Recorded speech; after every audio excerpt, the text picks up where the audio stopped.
Hello guys! Andito tayo ngayon sa aking rooftop. Bisitahin natin ang aking munting garden. Noon ay mga maliliit pa sila. Ito na ngayon ang update natin. Ayan, pasok tayo.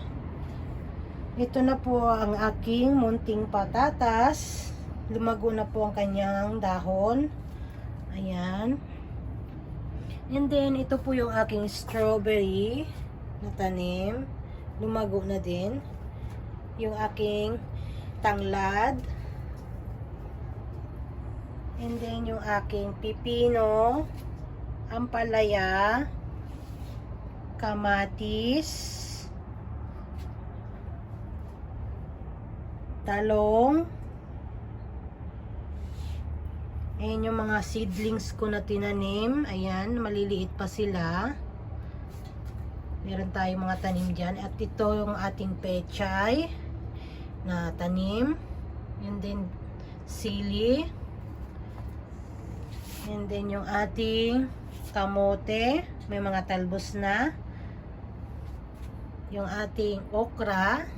Maliliit pa siya. Then, nandito po, maliliit din. Excuse me. Ayan. And then, yung ating tanim na mga sitaw. Ayan po, ang unang paso ng ating sitaw. Pangalawang paso ng sitaw. Pangatlong paso ng sitaw. And then, ang aking pang-apat na paso ng sitaw. Ganyan na po ang kanyang update. Maglalaki na po sila. So, nag-i-start na silang maggagapang dyan. So, kaya nilagyan na ng aking asawa ng net. Para yan ang kanilang paggagamitan ng gagapangan. Ayan, papunta po yan dito yan sa taas. Ayan. So, yan po yung ating update ngayon sa aking munting garden. Ayan, mga ate at kuya. Yan lang po ang ating update for today's vlog. Thanks for watching.